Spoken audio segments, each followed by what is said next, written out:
habeen wanaagsan dhammaantiinma dhegaystayaal ku soo dhowaada idaacadda fiidnimo ee qaybta af soomaaliga ee v o a oo idinka imanaysa washington.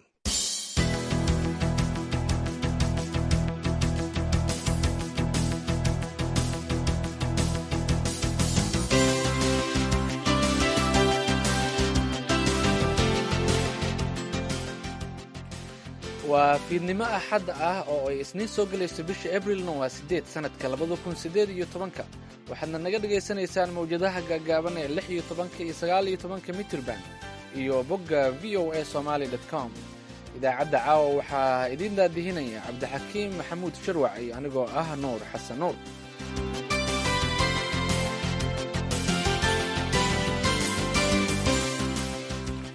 qodobada aad ku maqli doontaan idaacadda fiidnimona waxaa ka mid ah wararkii ugu dambeeyey lacag ay keentay diyaarad laga leeyahay dalka imaaraadka carabta oo lagu qabtay garoonka diyaaradaha ee magaalada muqdisho. diyaarad la xaqiijiyey laga leeyahay imaaraadka ayaa ka soo degtay garoonka aadan cabdulla cusmaan. diyaaraddu waxay ku socotay safaaradda imaaraadka waxaana garoonka laga xaqiijiyey inay joogeen saraakiil ka tirsan safaaradda imaaraadka ee muqdisho. hay-adaha amniga ayaa diyaaradda la sheegay inay ka hubiyeen ama hubinayeen xaaladeeda waxaana la qosay. waxaa kale oo aan idiin haynaa barnaamijkii dhaqanka iyo hiddaha. xayskaada ayaan lahaa xalin ka dooyeeye xaqaygii maqnaa baan lahaa xag ugu raacdeeye meeshan iyo xeebtaan lahaa xiita keeliyoodi. barnaamijka wicitaanka dhegaystaha iyo weliba qodobo kale ayaad dhegaystayaal maqli doontaan balse marka hore ku soo dhowaada warkii dunida.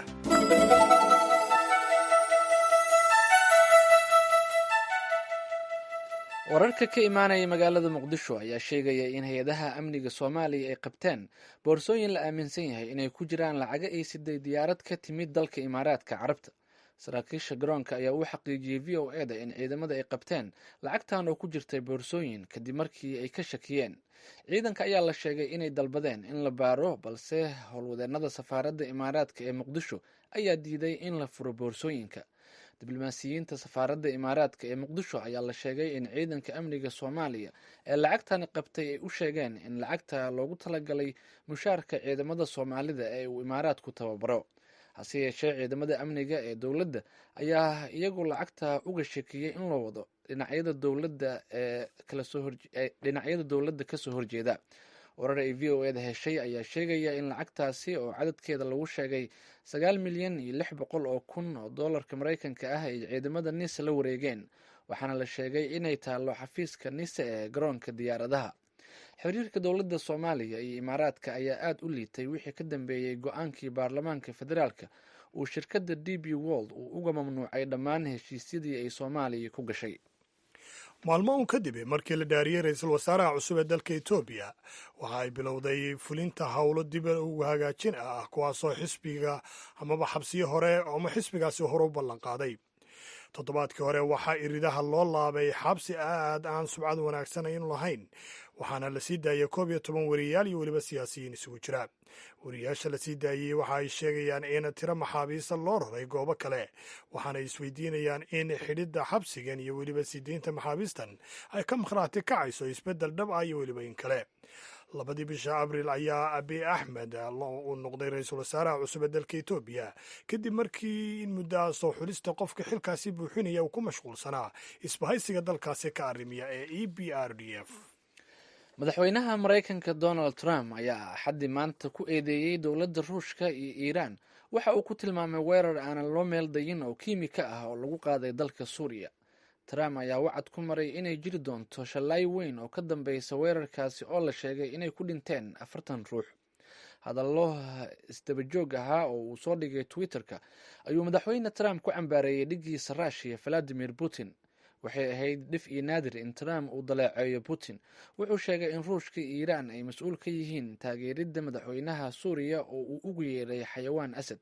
wuxuu amray in gargaar bini-aadanimo oo deg deg ah loo fidiyo dadka ku waxyeeloobay weerarka kiimiko sidoo kalena baaritaan dhaqso ah la bilaabo.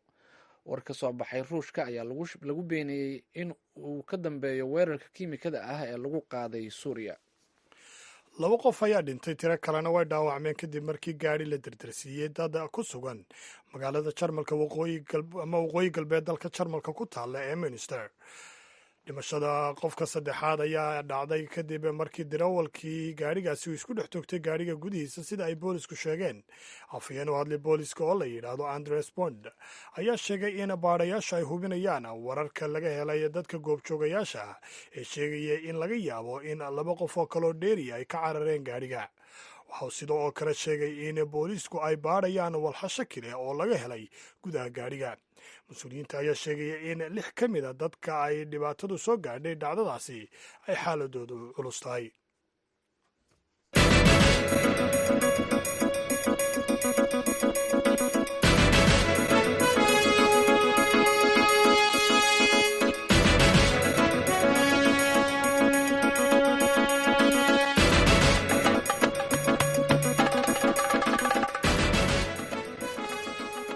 warkaasi dhegaystayaal waxa uu idinkaga imaanayay v o a washington.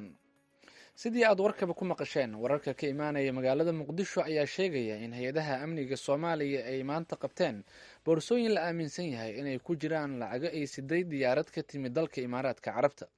wararka aanu ka helnay saraakiisha garoonka ayaa sheegaya in ciidamada ay qabteen lacagtan oo ku jirtay boorsooyin kadib markii ay ka shakiyeen, iyaga oo dalbaday in la baaro. ciidamada amniga ayaa la sheegay inay haatan gacanta ku hayaan lacagtaasi. khadka telefoonka waxaa ku jira waryaheena magaalada muqdisho cabdulqaadir maxamed cabdulle. waagaaga dhegaystayaal waanu u soo noqon doonaa qodobkaasi cabdiqaadir iyo weliba wararka ugu dambeeyey arrinka diyaaradaasi iyo weliba lacagta.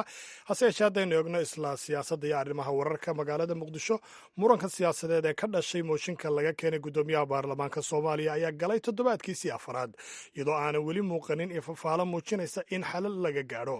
saacadii lasoo dhaafay waxaa la sheegay in wadahadallo aan badnayn ay dhaceen oo u dhexeeya dhinacyada siyaasadda, inkastoo si rasmiya aan loogu wada heshiinin in wadahadal wax lagu dhammeeyo.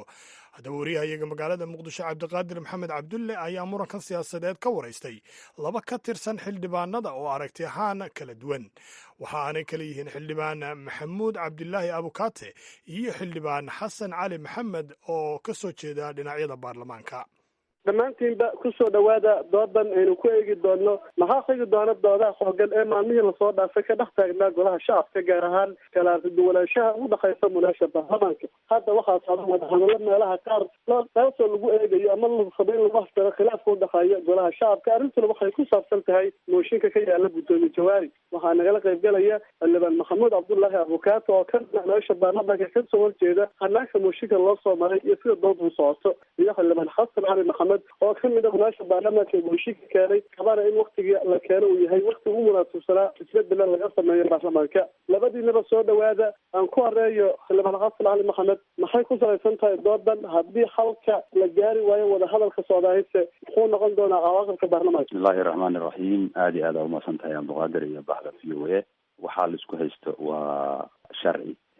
sharciga guddoomiyaha golaha shacabka in mooshin laga keeno, xildhibaanada xaq ayay u leeyihiin guddoonkooda inay la xisaabtamaan, ay ka keenaan mooshin ay kula xisaabtamayaan haddii dhaliilo uu leeyahay.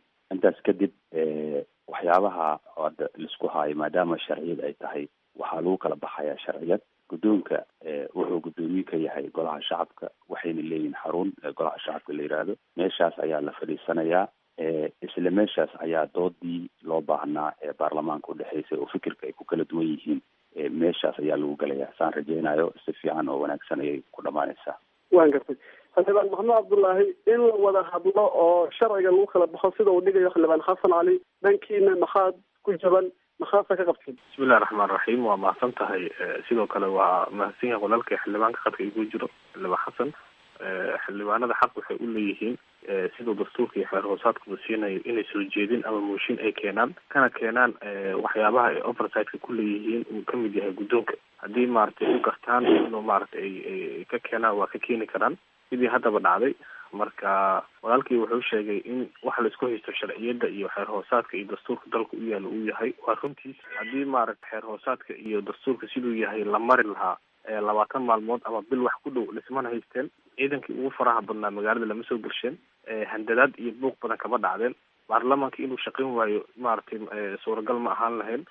waxaasoo dhibaatana waxaa loo maro waxay tahay procedurkii la rabay in la maro cagsigeeda ayaa meesha ka socdo, oo ay kamid tahay tusaale ahaan markii la keeno mooshinkii oo jaban oo maaragtay lambarkii loogu talagalay uu buuxin waayo, uu guddoonka u ogolaaday uu yidhi si maaragtay marxalada iyo iska qabsiga looga baxo darteed dadkan hala yimaadaan sanduuq 134 cod hala yimaadaan, anigana diyaara u ahay inaan maaragtay arrintaas ka qayb qaato. marka walaalahey sidaan hadda aan ka warqabno tiradooda inta hadda aan ognahay 54 qofood waaye, macal wasiiradii saxiixay oo xukuumadda ay gaal ka riixayso, mana suuroobayso 184 cod inay helaan. marka waxay ku dadaaleen 1500 oo askari oo military iyo nabad-sugid iyo booliis leh in baarlamaanka lagu wareejiyo. ujeedka dhan oo loo socdana waxay tahay in la yimaado hoolka, gacantana la taago, la yidhaahdo 200 intaasna waa kasoo qayb gashay, intaasna waxbay riday, intaasna waxbay ogolaatay, la yidhaahdaa loo socdaa. annagana waxaan rabna waxay tahay in laga soo qayb galo meeshaas politiga ay kasoo qayb galaan shacabka Soomaaliyeed, markaasyaal ay yeeshaan meel la og yahay TV-ga live yahay in codka lagu kala baxo.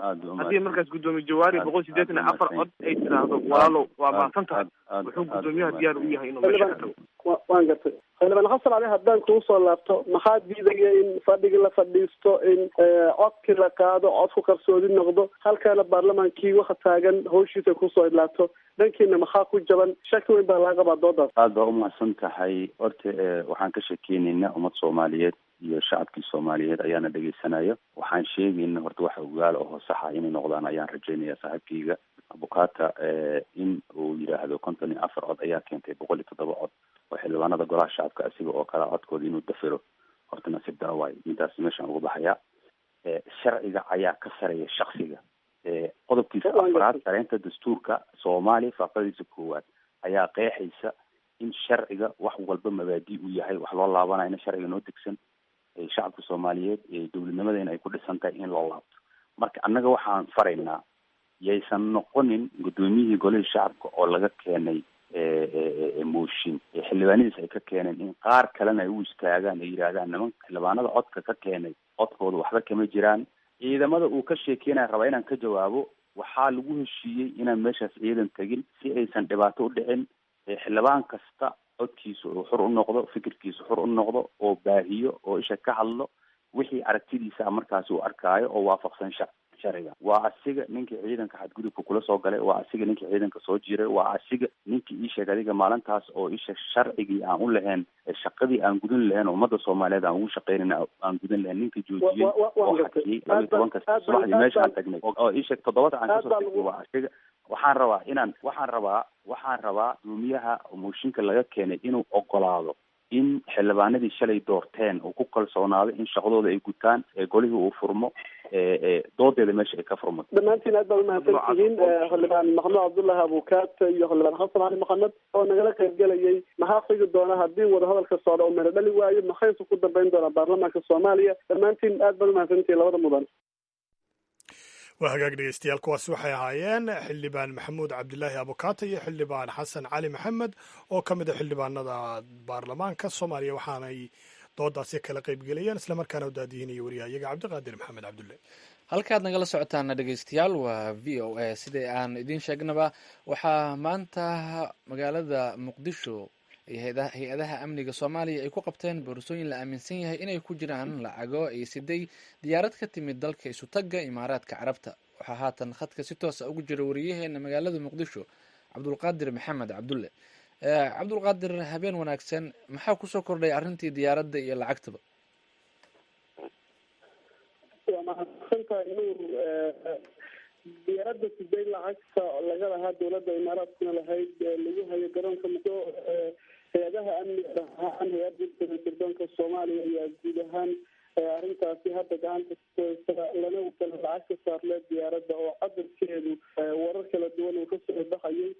ila ku dhow waxay ujeedeen in lacagta ay gaarayso 9,600,000 ay tahay. inka wararka ugu dambeysay noqon karin, laakiin saraakiishan lacagtaasi la wariyay sargaalka nabad-sugidda qaranka ayaa ka qaaday garoonka Muqdisho, waxaana lacagta la geeyay bangiga dhaqaatiga ay xaqiijiyeen ila ka tirsan hay-adda nabad-sugidda iyo sarkale saraakiil gacanta ku haysa bangiga dhaqaatiga Soomaaliya oo lacagtaas la geeyay, islamarkaana dowladda xaqiijisay inay gacanta ku haysa lacagta laga qabtay garoonka Muqdisho, gaar ahaan diyaaradaas laga lahaa Imaaraadka kana soo degtay garoonka Muqdisho. Cabdulqaadir, saraakiisha dowladda si rasmi ah ma uga hadleen lacagta?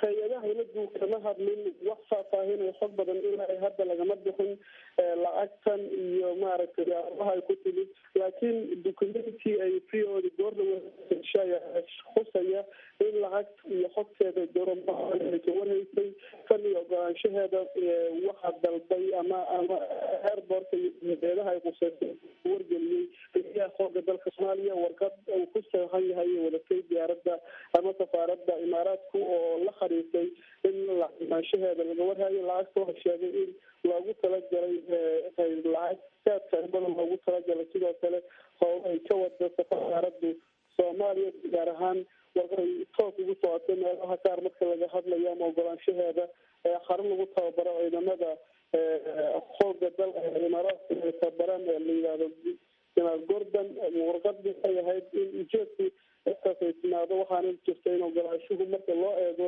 dukumiintiga fiyoodi heshay in dowladda Soomaaliya ka waraysan taliyaha xoogga dalka warqad uu u qoray islamarkaana warqadaas ay wateen warqadaas goordhaweed ayay fiishay cadeynaysaa inkastoo warar kale ay soo baxayeen iyo hadalhaynta lacagta walow asalka lacagta imaanaysa warqada ku cadeyn nuur ugu dambeyntii diyaaraddii iyadu maxaa laga yeelay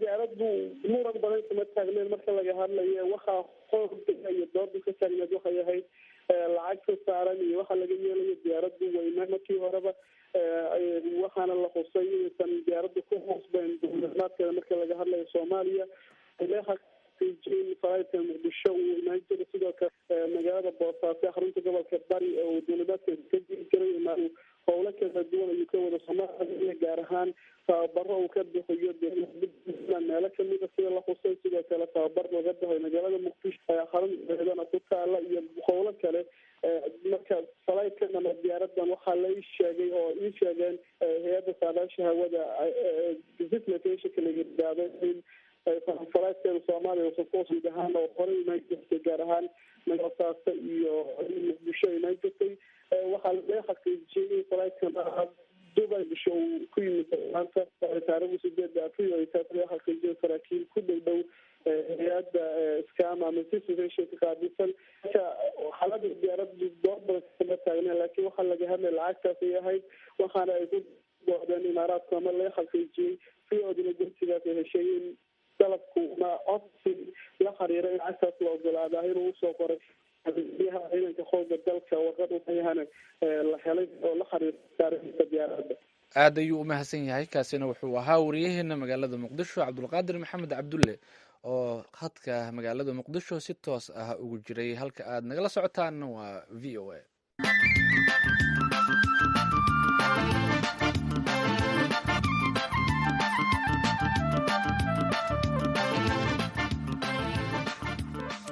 fiidwacana wanaagsan dhammaantiinba dhegeystayaal ayaan wari idin leenahay waxa aan ku guda jirnaa idaacaddii fiidnimo ee v o a oo idinka imanaysa washington ciddii wararka warbixinada iyo barnaamijyadaas aad seegaana waxaad dib uga daalacan kartaan boggayaga internetka ee v o a somali com haatanna kusoo dhowaada barnaamijkii wicitaanka dhegeysta waxay noo soo diyaarisay islamarkaana inala socodsiin doonta falastiin axmed iimaan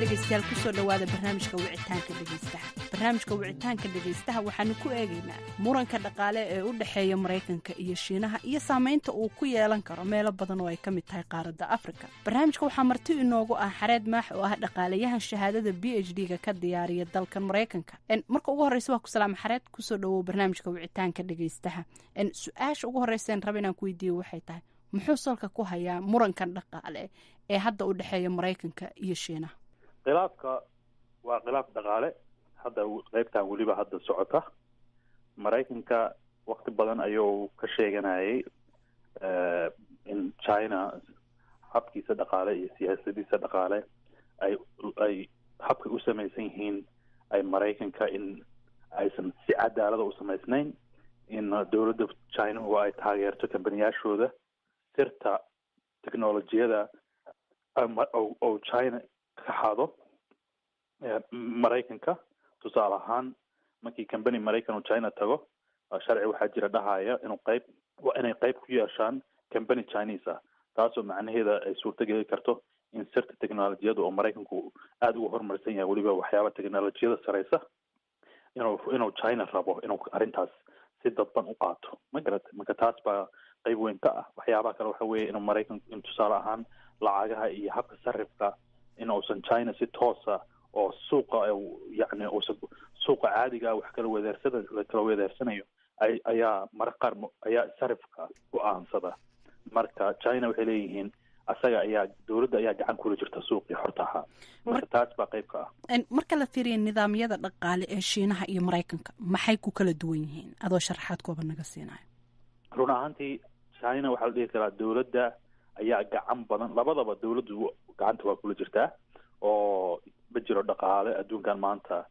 xor 100% oo marka xor la yiraahdo macnaheedu maahan in oo yacni aysan dawladdu waxba ka samaynin laakiin China waxaa la dhihi karaa dawladda ayaa si toos u maamusha qayb badan dhaqaalaha ka mid ah dal waxa waaye bangiyada ayada deymaha ay ka bixiya ayaka mararka qaar waxa waaye kambaniyaasha deymaha waxa la siiyaa oo lacagta oo interestiga la socota ama ribada la socota aad u hooseyso waxaasoo dhan waxay caawinayaan in kambaniyaasha xaggu oo China aysan haysan cabsi ah haddii lacala ay guuldaraystaan aysan jirin in wax dawladdiiba diyaar ula ah inay lacag siiso mar walba maraykanka arrintaas saas maahan waa yacni waa dhacdaa mararka qaar tusaale ahaan dhaqaale xumadii oo 2008 dhacdo kale in dawladdu kambaniyaal badan lacag siiday waa jirtaa inay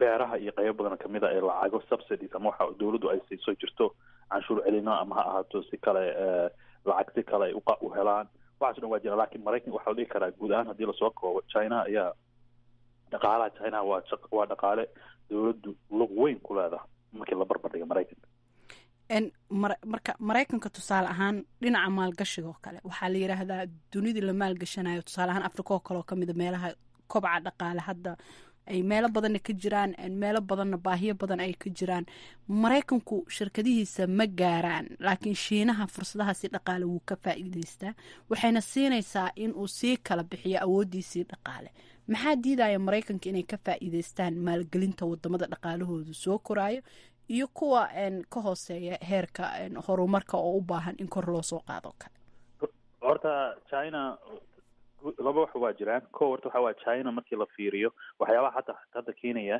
oo dagaalkan ka imaa waxa waa nolosha markaad fiiriso oo yacni oo waxyaabaha living standardska China weli maraykanka waa ka hooseeya taas ayaa mararka qaar waxa maraykanku waxa adduunkan u sufuraasho wuxuu keenay xataa kambaniyaashii maraykanku inay China aadaan oo xataa ay alaabooda halka kusoo daawacdaan maadaama laga helayo shaqaale oo lacagti yacni waxyaabihii alaabta soo saaridda alaabta xagga raqiisantaa taas waa mid horta midda hadda weliba oo madaxweynaha Donald Trump ka hadlayo oo sameeyo waa mid tan kale run ahaan maraykanku China waxyaabaha uu sameynayo oo Africa ama ka sameynayo tan kale taa iyadoo waxay abuurtay maadaama uu awoodo dawladda China nidaamka siyaasadoo jira wuxuu awoodo dawladda China hadday maanta go'aansato okay waxaan aadaynaa Africa dal hebel waxbaan dhisaynaa waa tegaynaa halkaa maalgashi waa siyaasad ahaan waa u fududaa in ay ka sameeyaan maraykanka siyaasadda jirtaa waxay tahay go-aan saas ma qaadan karaan yacni inay saa hadiiba meel tagaan geliyaan waxaan sameeyaan ma go-aan u fudud maaha tan kale waxa waaye reer galbeedka ama moralka isticmaalaan ka duwanba oo markii xataa dala caawinaya inay dalka ama dayn siiyaan ama laakiin maraykanka China inuu soo diro shaqaale iyo wixoodii inta meesha yimaadaan dhisaan maraykanku taa ma awood hadday xataa dhahan waa sameynana waxaa laga yaaba xataa dhaqaale ahaan inta China ku kici ka badan inay ka kacdo so waxaa la dhihi karaa China siyaasadiisa ahaato fikirkiisa ahaato yacni dadka iyo say rabaan in adduunka maadaama yihiin xataa dii la barbardhigo adduunka maraykanka dii la barbardhigo dad aada u badan waaye so China suuqyo badan oo kala duwan u baahan yahay so inuu horumar ama maraykanka la tirtamo wax ku qasbaysaaba inuu meelaha faraha la galo ma garan waa mahadsan tahay mid ka mid a dhegeystayaasheenaan siinaynaa marka hore magacaaga adoo ku bilaabaya meesha aad joogto maxaa weydiinaysaa xareed maax oo ah dhaqaalayahan anigu waxaan ahay Faatmo Ibrahim Ismaaciil oo joogta magaalada Hargeysa laakiin walaalkay waxaan weydiinayaa laba su'aalood waxa weeyaan markaynu eegno China iyo Maraykanka horta China sideedaba inta aanu dhaqaalaha weyn yeelanin cadaawad badan muu lahaan jirin midda kale madaxweynihii hore dalka Maraykanka Obama China xagga dhaqaalaha kama abaari jirin ee wuxuu ka abaari jiray dhanka militariga oo dariskiisii oo dhan buu ku kiciyo sida vietnam, malaysia, jaban, philippine, dhulkaasoo dhan buu ku kiciyo yidhi nin walaba wax ku sheego. halkaasa ilaa sawtayla laysaysan jiray. ma kuula eg tahay maraykanku 9 trilyan oo dollarka maraykanka adaa lagu leeyahay? waaya waa dalka dhan ee la leeyahay dunidu caawiya iyaa isagii intaasoo bilyan lagu leeyahay. ma u muuqataa maraykanku intuu ku jeeday indhihiisu colaad inuu hoosta ka fagmayo oo uu dhaqaalihiisii burburinayo, odaygii burburin lahaana gacanta loo saaray? waanad mahadsan tahay. waa mahadsantahay. walaal waa mahadsan tahay, su-aal fiican weeye. horta waxyaabaad soo sheegtay waa waxyaaba badan oo isdul saarsaaran. qayb waa hadda waxaan cusub madaxweynahan samaynayo. siyaasadna waa siyaasad maraykanka iyo china hore uga soo dhexeysay. in maraykanku uu isku dayayay inuu china waxyaabaha uu samaynayo oo xagga dhaqaalaha ama horumarka ama xiriir inuu maraykanku mar walba inuu ka hortaga waa rabay. waxaa kala dhihi kara waxaa kala duwan istiraatiijiyada oo ay kala wataan madaxdu, laakiin guud ahaan maraykanku inuu china oo irida badan kasoo xirxiro oo meelo badan oo asia saaxiibado badan ku yeesho, taa qayb weyn waa qayb jirtay. obama tusaale ahaan waxyaaba laba waxba waa samaynaya. waa run waa jirtay inuu saaxiibo raba ka samaystay pacifica iyo oo xag military, heshiis military iyo heshiisyo noocaas la galo. lakin waxa taa kasii weynaay wuxuu sameeyey heshiis dhaqaale oo trans-pacific la dhihi jiray oo la galay dalalkan oo pacifica wadaaga oo vietnam iyo qayb ka yihiin. ujeedadu waxay ahayd ganacsi dadka in loo soo jeediyo xagga maraykanka, oo ay maraykanka la ganacsadaan, oo ay maraykan wax isdhaafsadaan. donald trump arrintaa waa kansalay. marka dooda meesha taagan waxa weeye trump waxaa fikirkiisa wuxuu yahay isagu adduun kale anagu inaan boolis u noqono shaqadeena maahan, dadkeena waxa weeye ayaan wax u qabanaynaa. laakiin taa waxay ka hor imaanaya waaqica dhabtaa jiro ah maraykanka already adduunka dhan waa kula jiraa. adduunka waa awood military iyo awood dhaqaale oo adduunka ka jirta waaye. dad badan baa ku hoos jira, ama ha ahaateen Yurubiyaanka ama ha ahaateen. marka tan waxaa laleeyahay china marka dhinaca laga fiiriyo guud, china arrintan fursad ba u arkaaba inuu adduunka ku faafo, inuu heshiisyo cusub dhaqaalo galo, inta maraykanku uu ku mashquulsan yahay inay irdaha soo xirxirtaan. so taa waa mid guud marka la dhigo. tan labaad laakiin meesha ku jirta waxaa waaye maraykanka iyo china waxaa ka dhexeeya dhaqaalo 600 bilyan oo dollar ah. markii 600 bilyan oo fiiriyo, qaybta weyn waxa weeye maraykanku wuxuu china kasoo gato. waxyaabaha uu china maraykanku kasoo gato waxaa weeye alaabaha caadiga oo suuqa laga soo adeegto, ama consumer products ama electronicska ha u badnaadeen, waxyaabahaas ha ahaadeen. oo maanta dukaan maraykan ku yaalo weyn haddaad tagtid waxa oo alaaba laga soo gadanayo wax badan waxaa arkaysaa china baa lagu soo sameeyey. laakiin shirkadaha soo sameeyana waxay u badan yihiin shirkado maraykan. shirkado maraykan oo halkaa aado soo may haddayse xataa ay shirkado maraykan ahayn, waxaa dhibka weyn ka imaanaya haddaa rabo maanta inaa alaabahan maraykan ku daabaco kale. taa macnaheedu waxa weeye lama tartami karo alaabaha beecooda haddaan qof company raban. waxay qasab ku keentay shirkado badan inay ka baxaan dalka, ama china ha aadeen ama meelo kale ha aadeen. taa marka waxay keentay maraykanka marka dhaqaale ahaan hataa sida dhexdiisa u samaysan yahay, meelaha magaalooyinka tuulooyinka yaryar ama dhulka rural area la dhaho oo wax ku tiirsanaay, waxay ku tiirsan yihiin alaabaha lasoo saaray iyo manufacturingkay ku tiirsan yihiin.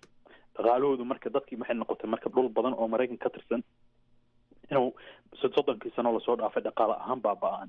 taa waxay keentay in marka dadka caradii qabeen iyo qayb ka noqoto in dadka Donald Trump markuu hadda kusoo campaign gareeyay in uu wax ka qabado oo saari rabo canshuur saaraya alaabahan kambaniyaashan guuraya oo dalka guuraya inuu ciqaabi doono. iyo taa waxay soo kicisa dad badan oo waxaan ka xanaaqsanaa. taan runtii marka laga hadlana taan maaha wax ku kooban Donald Trump ama Republicaanku maba waaba dad ay ku aaminsan yihiinba ganacsiga xorka in adduunka loo soo furo. dimuqraadiga qayb kamid ah xataa waa jirtaa dood saas oo dhahaysa hal la difaaco kambaniyaashan yani alaabahan hala saara canshuur si qaali u noqdaan ay u ogolaato kambaniyaashan gudaha inay tartamaan. marka dooda yani waxyaaba badan boo issaaranaa jira. haddii la fiiriyo xataa waa laga doodi karaa. tusaale ahaan hadda wuxuu samaynayo oo obama yaa dhihin Donald Trump faa'iido guud ma keenaysa. dad badan waxay leeyihiin habka uu wax u samaynayo waxaa laga yaabaa burbur dhaqaale maraykanka inay horseedo.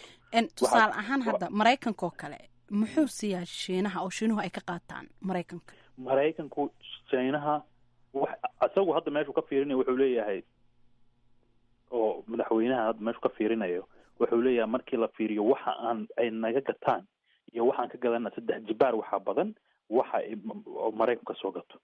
wuxuu leeyahay arrintaas waxay sal ku haysaa dhaqaalahooda iyo xag si daacad ah inaysan China wax u sameynaynin, oysan xataa ogolaanaynin kambaniyaashii maraykanku inay suuqyadii China si toos wax u geystaan, oo waxyaabo badan waxay sameynayaan oo yacni dawladda sameynaysaa oo yacni ay ku yacni wax la yidhahdo ku sameynayso cagajiid ku sameynayso, ama ha ahaato waraaqihii ama laysanadii ha ahaato, ama in lagu xujiyay in company Chinese wax ka siiyaan. waxay leeyihiin marka soo waxaa jirta waxyaabo badan oo maraykanku gocasho u dareemayo u leeyahay, annaku saan inii siino inaad wax suuqeena usoo iibgisiin nooma samaysiin, lacagihiina ma ogolaatiin si furan oo sharciga adduunka wax isdhaafsiga ama world trade ka qaabilsan oo sharciyada ganacsiga adduunka qaabilsan lacagihiina inay suuqa yacni u yimaadaan, ama sarafkiina inaad ogolaatiin in suuqa lagu ogolaado, in suuqa go-aamiyo sarafyada. waxyaabahaas oo dhan marka maraykanku ka go-anaa jirta. taa waxaa sii dheer inay leeyihiin waxaad rabtiin inaad technologiyad, because hadda China oo kale gool wuxuu leeyahay 2025 inuu gaaro xagga technologiyada horumarin weyn oo ka gaaro. taasna waxaa qayb ka ah kambaniyaal Chinese oo technologiyadan iyo maraykanku run ahaantii markii gabadha hadalkii dib u soo noqdo, inkastoo la dhihi karo yacni dhaqaale ahaan China soo kacay, run ahaantii maraykanku wuxuu weli yahay dalka dhaqaale ahaan ugu weyn adduunka. xataa markii la fiiriyo jaamacadahooda, kambaniyaasha waaweyn oo fiiri technologiyada, ama ha ahaato Google, Apple, ama ha ahaato Silicon Valley, yacni meesha oon lagu soo saaro technologiyada, markii la fiiriyo xagga technologiyada iyo xagga curinta fikradaha technologiyada iyo horumarinta technologiyada la xiriira, maraykanka weli laguma gaaro. dalkan waa dal jaamacado waaweyn leh, wax soo saaraan, yacni dhaqaale ahaan weli aada u weyn, military ahaan weli aada u weyn, yacni lacagta oo military deyntaa waa jirtaa, laakiin su-aal baa ka yacni dhaqaalaha markuu aada u weyn yahay, deyntii yacni waxyaabaha dulsaarka la saartaaba aada u yar. so ilaa hadda waxaa la dhihi karaa deyntan inkastay badan tahay yacni wax weyn dhiba maraykan kuma noqon. taa waxaa kasii dan China isaga ruuxiisu wuxuu u baahan yahay hadde lacagahan uu gadayo oo dollar ka gadanayo, naxariis iyo jacayl uma sameeya, isagaba dan baa ugu jirta. marka dhegeystayaashan siinaya, mid kamid a dhegeystayaashan siinaya, walaal magacaaga, meesha aad joogto iyo su-aasha aad weydiinayso. Xareed Maax oo ah dhaqaalayahan barnaamijka marti noogu ah. cawil maxamuud yuusuf oo jooga ee magaalada boorama. aad baan idin salaamayaa. dhaqaale ahaan yaa ku xoog badan qaaradda Africa, labada dawladood marka loo eego dawladda Maraykanka iyo dawladda China? okay, waa su-aal fiican. run ahaantii horta anigu cilmi baaris gooniya kuma samayn, laakiin hadda waxaa iska cadba markii la fiiriyo 10 sano ama 20 waqtiyadii 15 sano u dambeysay saamaynta uu China ku leeyahay Africa, yacni wax qarsoon maahan. hadday noqoto dhismaha ay dhisayaan, hadday noqoto shaqaalahooda soo u imaanayo, meel walba say u joogaan. so markii la fiiriyo hadda waxay ka dhisayaan waxyaabay tareenay ka dhisayaan. hadda aragto Djibouti iyo Addis Ababa ayakaa isku xiray, dalal badan oo saasay shaqo ka wadaan. yacni China soo hadda Africa ugu jira xagga dhaqaalaha markii la fiiriyo wax badan isagaa ka horeeya markii maraykanka loo fiiriyo.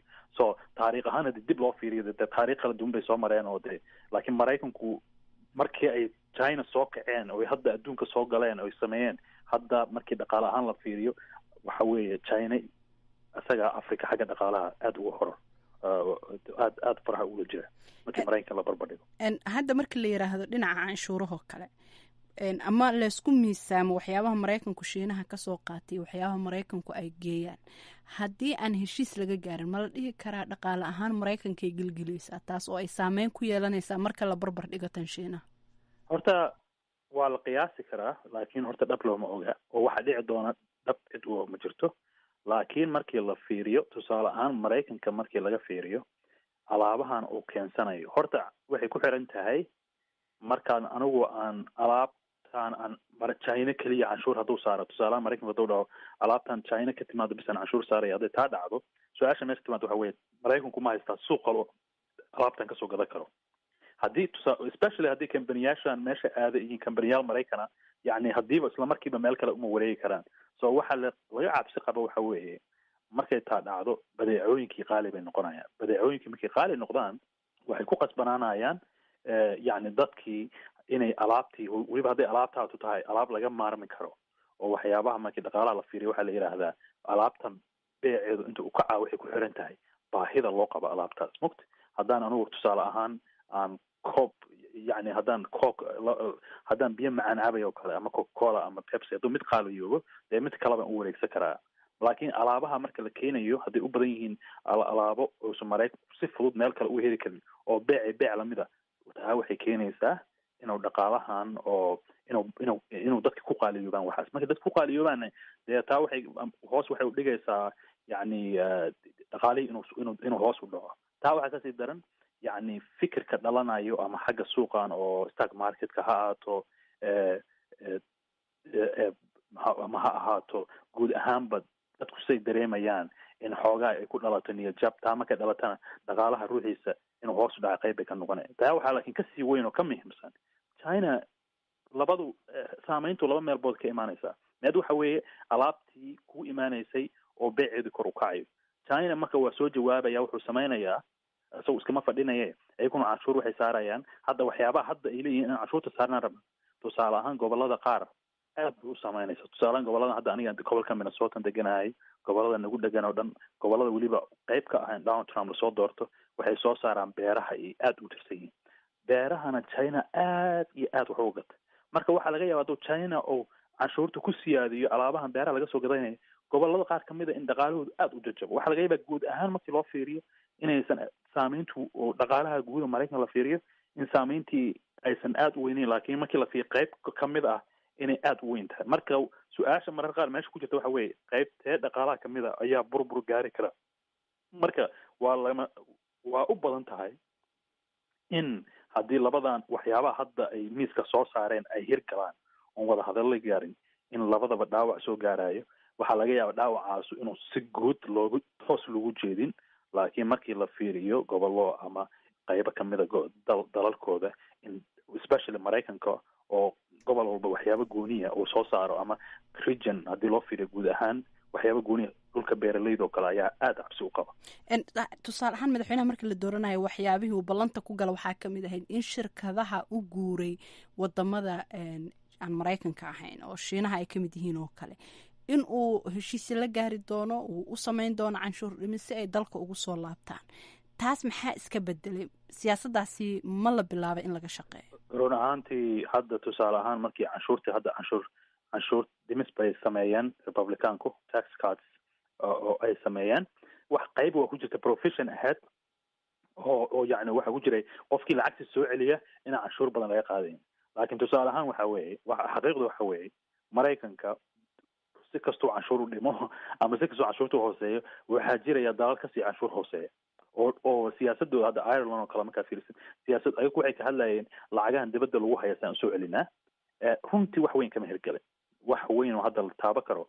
dhowr marba ka hadlay company baa inta kusoo noqday, mid kale inta tegey, company hataa hadda Indiana ka jiriyo uu tegay uu dhahaya shaqadii qayb kamid ay joojin. still waxaa dhacday inay Mexico u guuraan.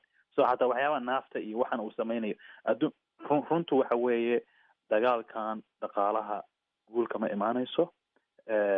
waxa waaye mar walba adduunka dhaqaalihiisu siduu yahay, dalka kambaniyaal badan oo maraykanka waxay helayaan meel raqiisan oo ay kusoo samayn karaan waxooda, ma garatay? marka taas baa mar walba ase waxaan moodaa inuusan aada uga sii fakerin arrintan markuu yacni uu ka hadlayay.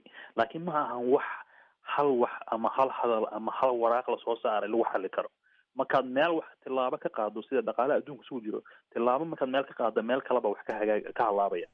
koox markaad aad wax u hagaaji maagto, hadda waxyaabahan oo alaabahan sida steelka iyo ama aluminumka la dhaho oo canshuurta saarayay, uu leeyahay waxaan saaraya canshuur oo marka kuwa lasoo dhoofin. waxa laga yaabaa kambaniyaasha alaabtaa soo saara inay caawiso, laakiin ka waran alaabtan dad kale waxay u isticmaalaan inay wax kusoo saaraan, ama gaari ha ahaato ama alaabo kala duwan haate. waa alaab loo isticmaalo in warshaduhu isticmaalaan inay biraha iyo inay alaabo kale kusoo saaraan. marka haddii hadda tusaale ahaan aan xal laga gaarin, waa su-aasha ugu dambaysan raba inaan ku weydiiye, aan xal laga gaarin ismarwaagan dhinaca dhaqaalaha ee dagaalka hadda maaragta u muuqdee maraykanka iyo shiinaha oo kale, oo shiinuhuna canshuurta u badiyo maraykankina uu badiyo, saameyn sidee ahay labada dhinac ku kala yeelanaysaa? sideese loogu kala khasaaro badan? waxay waxa weye horta saan hore kugu sheegaba saameynta dhabta ah oo yani lama dhigi karo tanba saaba taa toos wuxuu dhacaya laakiin hadda qaybta u dambeyday oo maraykanku alaabii u dambeeyey soo saaray hadday hig gasho waa lama huraan in labadaba dhaawac imaanayo. su-aasha waxa weeye dhaawaca intuu la ekaa doonaa soo gaara labadaba labaad yaa labadooda u fududahay inay adduunka kale ay meel ka duwan wax ka helaan. dadka qaar waxay ku doonayaan okay China waxa waaye waxay sameyn dalal kaleba ka faa'iidi kara oo haddii tusaale ahaan oo maraykanka oo alaabahan beeraha uu saaro canshuur China wuxuu awoodaa inuu alaabaha ka doonto Brazil ama dalalka kale oo ayaguna beeraha leh. marka waxa weeye anigu waxaan dhihi lahaa haddaan qiyaaso uun maraykanka laga yaabee waktiga dhow special in maraykanka dhaawac weyn kasoo gaaro sababtoo ah Chinuhu waa dal diyaar u ah dawlad dhaqaalaheedii faraha kula jirta weeye waxbay samayn karaan lacagay ay kala wareeji karaan. maraykanku siyaasad ahaan saas madaxweynuhu awoodiisu ma gaarsiisana heelkan yacni siyaasadda ama sharciyada qaabilsan ganacsiga adduunka yani congresska hadda kahor awood u sameeyey laakiin intuu lacag soo qaato company hebel oo ay ku adkaatay inuu wax dhoofiyo tusaale ahaan lacag iskama sii karo. so tan kale waxaaba laleeyahay republicaanka oo hadda congresska haysta awalba congresska ayaa awood siiya madaxweynaha inuu wadahadal dhaqaale galo hadday arrintaanu sii xumaato oo dadkii kambaniyaashii iyo beeraleydii dhulkii beeraleyda oo weliba isaga usoo codeeyeen ay sii kacaan oo republican qayb badan oo ka badan laga soo doorto oo siyaasad ahaan caddaato arrintan arrin guul laga keenaya inaysan ahayn waxaaba suurtagala inuu congress ku dhaha awooddan oo awooddii aan usiina madaxweynaha inuu wadahadal ka galo dhaqaalaha waa kala noqonayna. laakiin hadduu maraykanku strategic ama si habaysan waxaa laga yaabaa Donald Trump u isticmaalo arrintan oo wadahadal ka galo oo xoogaay wax yar guul ahaana kasoo hooyo oo China iyo ama NAFTA ha ahaato labadan oo dalalka North America ay dhahaan okay waxaan ogolnahay wax inaan ka bedelino habka aan ganacsiga u samayno ama siyaasadeena wax soo saar aan wax ka bedelaynaa si tartanka labada dal ay wax siman u ekaadaan. taa waxaa laga yaabaa dhowto inuu guul u sheegto say rabtaba ha ahaato يعني سامينtu waxay rabtaa waxa ahaatee inuu guul sheegto laakiin hadduu jidkan hadda uu kusii socdo run ahaantii dhaqaalaha maraykanku hadda meel fiican maraya cabsi adaa la qabaa wax ka imaan aada umahadsan tahay xareed maax inta ayaan dhegeystayaal kusoo gabagabeyneynaa barnaamijkii wicitaanka dhegeystaha waxaa marti inoogu ahaa toddobaadkan xareed maax oo ah dhaqaalayahan shahaadada PhD-ga ka diyaariya arrimaha dhaqaalaha dalkan maraykanka. tan iyo taan dib dambe ugu kulmi doono barnaamijkan oo kalena dhegeystayaal nabadgelyo. aad iyo aad ayay umahadsan tahay falastiin axmed iimaan oo inala socodsiinaysay barnaamijka wicitaanka dhegeystaha. halka aad kala socoteenna waa v o a goordha waxaad maqli doontaan barnaamijka dhaqanka iyo hidaha balse marka hore dalkan maraykanka ciil naxariis iyo rabitaanka cadaaladda halkudhigyadaasi waxay ahaayeen waxyaabaha dhiirigelinayay 10 haween ah oo ay wasaaradda arrimaha dibadda maraykanku abaalmarin guddoonsiisay sanadkan. abaalmarintan oo loogu magacaabo ama oo loogu magacdaray biladda haweenka geesiyaasha ah ee caalamka. wariyaha v o a-da Mag O'Sullivan ayaa qaar ka mid ah haweenkaasi kula kulmay magaalada Los Angeles. warbixintan ayuuna kasoo diray waxaa soo koobaysa Sahre Ciidla Nuur.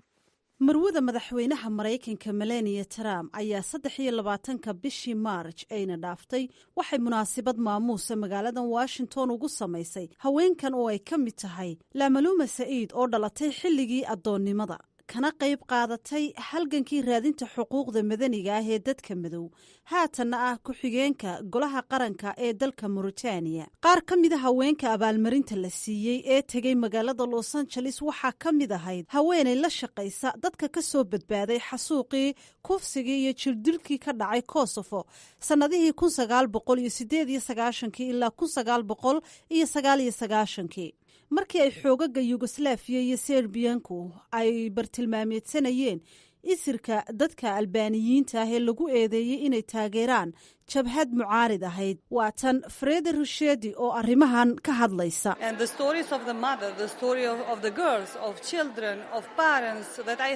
qisooyinka hooyooyinka kuwa hablaha iyo kuwa carruurta iyo sheekooyinka waalidiinta ee aan maqlay runtii waa kuwo aad ii damqay oo saameyn igu yeeshay.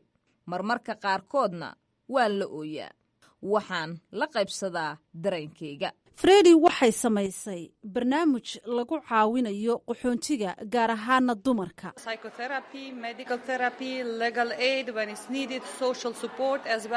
dabiib xagga maskaxda ah, daweyn caafimaad, caawino xagga sharciga ah iyo sidoo kale taageero ay bulshada ka helaan ayay u baahan yihiin. sidoo kale waxa ay aad ugu baahan yihiin barnaamijyo awoodooda kor loogu qaado maxaa yeelay intooda badan waa haween iyo gabdho yaryar, nasiib darrone waxay ku nool yihiin xaalad saboolnimo aad u daran. xasuuqii ka dhacay dalka ruwanda 1994 ayaa sidoo kale saameyn baaxad la keenay. godolivi mukazarazi waxaa la dilay ninkeedii iyo inanteedii yarayd iyada oo loo sababaynayo in lagu bartilmaamaydsaday howlaha iyadu waddo daraaddeed. hadda waxay la shaqaysaa haweenka waxyeelladu ka soo gaadhay kufsiga iyo carruurtooda. ugu horrayntii waa inaad xaqiijisaa kadibna lagu soo daraa in ay xubno ka noqdaan ururka, halkaasi oo ay dhammaantood kulmi karaan kana wada shaqayn karaan murugadii ay soo dhaxleen dhibaatadii soo martay. aiman umarava oo ah garyaqaan dembi baadho ah ayaa iyana sheegtay in ilaa hadda ay jiraan aragtiyaha qalafsanaa ee dhibaatooyinka sameeyey. waxaa kaloo ay sheegtay in dalkooda laga sameeyey sharci ilaalinaya dadka ka hadla dhibaatooyinka ay la soo kulmeen, balse ay jiraan weli waxyaabo dhiman.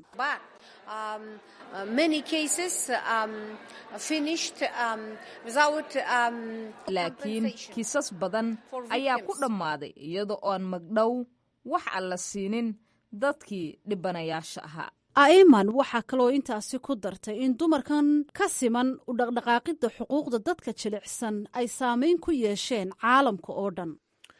warbixintaasina waxaa magaalada los angeles ee dalkan maraykanka ka soo diray wariyaha v o e da mag o'sullivan, waxaana soo jeedinaysay sahre ciidla nuur. waa hagaag dhegaystayaal, haatanna ku soo dhowaada barnaamijkii dhaqanka iyo hiddaha waxaynala socodsiinaya axmed faarax cali idaja.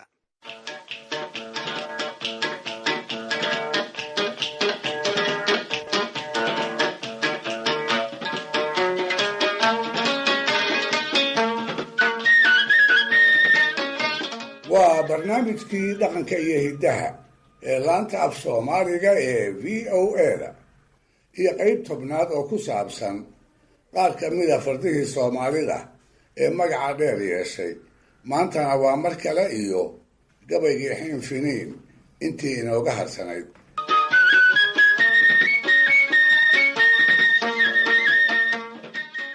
dhegaystayaal, toddobaadkii hore sidaad barnaamijkan ku maqasheen, sayid maxamed markuu go'aansaday islaam faarax oo ay xidideen inuu xiin u diro, wuxuu raaciyey gabay taariikhda suugaanta soomaalida meel sare ka galay, ujeedooyinka maansada in badan oo ka mid ahina ay ku jiraan.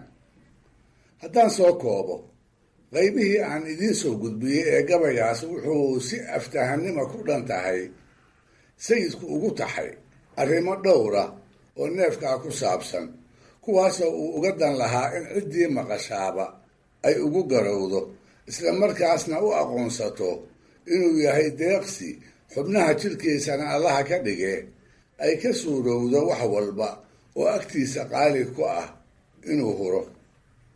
wuxuu tuducyadaa ku bilaabay isagu qof ahaan inuu istilmaamo, dacayadihii shisheeyuhu ka faafin jiray uu dhinac isaga dalfiyo, soomaalidii xilligaasna uu wada dareensiiyo inuu yahay nin xishooda, nin dadka oo dhan jeclaa ka hor intii aan gumaysiga looga hiilin ee aan lagala safan.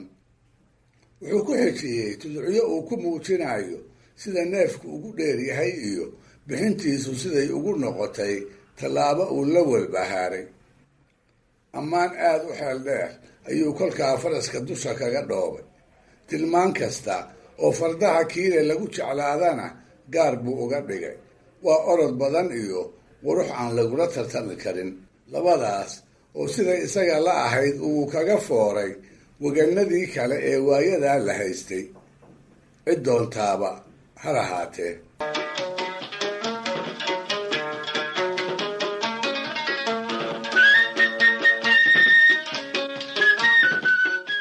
tilmaamahaas waanu garanay, bixintiisa ka hor ma waxaa jiray waxyaabo uu damacsanaa in sayidku uu faraska ku qabsado? haa, way jireen. wuxuu rabay halgankii uu hogaaminayay inuu hub uga dhigto. taas isaga oo islaamka u sheegayana wuxuu leeyahay, xin finiin haddii aanan islaanow adiga kuu horin, waxaan ku tashanaa inaan u kaalmaysto dagaalada gumaysiga iyo gumaysi kalkaalka aan dalka kaga hortaagnahay. waxaan islahaa col mahiigaana xalin ka duuli oo xaqii daraawiish ka maqnaa ku soo dhacso, taleex iyo badda inta ka dhex lehna geelasha cadowga ku soo mooraduug. haddii kolka uu farasku sidaas ugu dheeraa, hadduu maaganaa in ujeeddadiisii weynayd uu ku fushado, marka loo eego halgankii uu ku jiray hadduu ahaa hub uu isku hallayn karay, intaasiba hadday jirtay maxaa ku qasbayay in xerada fardihiisa uu ka saaro? isaga oo aad mooddo inuu su-aashaa ka jawaabayo ayuu sababta inoo sheegayaa. wuxuu rabaa nacabkii badnaa ee isaga ka soo horjeeday inaysan goldaroolo ka helin, in aan innaba muudalnimo lagu xaman, sidaasna uu magaciisa ku ilaashado. wuxuu leeyahay, ma jeclayn inuu xin gacantayda ka baxo anigoo aan warjeefin nimankii xujayda waddooyinka u fadhiisan jiray ee markay soo maraan layn jiray, dilka daraawiishtana u tartami jiray. hase ahaatee intaasba waxaa iiga daran nimanka dhulka meeraysta ee kolba cidamartiya, dhuhdhuhlayaasha xumasheega badan ee u jeeban magaca ragga waaweyn inay bi'iyaan. kuwaas ayaan ka baqayaa inay afka isaaraanoo haddaan faraska ku xisho ay yidhaahdaan, war ninku qaduucsan ah sidee buu seedigiis faraska ugu diidaa? aniguna maanta aniga oo xaaji ah in la exanto dooni maayo, wax ii qalmana ma aha. xarbadiyo jahaadkaan lahaa xoogsi ugu foole, isagaan xatooyada lahaa xuurta ugu looge, xayskaa da-ayaan lahaa xalin ka dooyeeye, xaqaygii maqnaabaan lahaa xag ugu raacdeeye, meeshan iyo xeebtaan lahaa xiito ka eryoode. xujay reebta reer hagar anaan xamashyadii roobin, xinjirtooda dhiigga ah haddaan lagu xaraaraysan, xaaqaa maquuqa iyo haddaan xaaluf laga yeelin. xidaysana ma dhiibeen anaan xaaladay boganne, xaaraami uunbaa arlada xulo abiidkiise, aniguna xogtaydaan ka baqi inay xumeeyaane, xaashaa lilaahiya nin goba xamasha wow ceebe, goorteer anoo xaaji ah yaan xinif awoodaynin.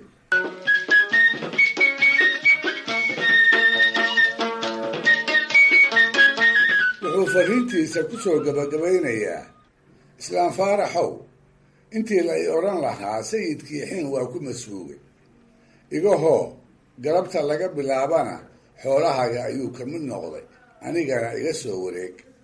maankase waxaad ku haysaa xiin finiin inuu yahay neefka maanta gacantaada galay ee aada yeelatay. sideedana xooluhu waa wada baxaan, naftana waa kala tagaan, xiinna kama duwana. sidaas awgeed haddiiba suldaan aanu xididnay uu igaga dhigay, sow inaan siiyaa gar ma aha. alla ileeyahaa, cid kalena ma siiyeen ee waa kaasi caynaankiisa iga hano. xayawaanka oo idil naftay kala xeraadaane, mar haddii suldaan igu xillihi igaga xaydaantay, xarigiisa qabo aadmi kale kuma xormeeyeen.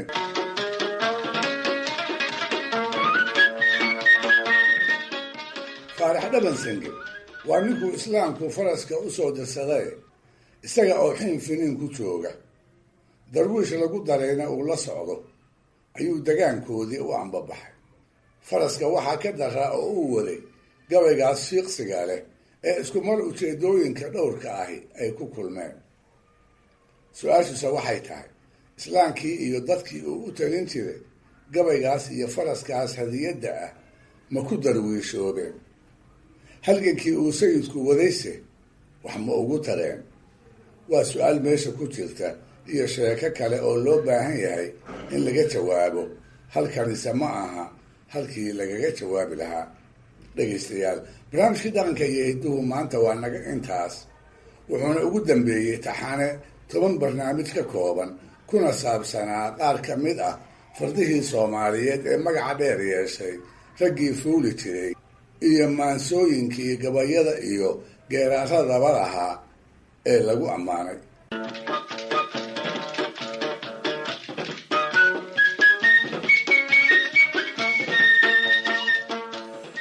barnaamijkii dhaqanka iyo hiddaha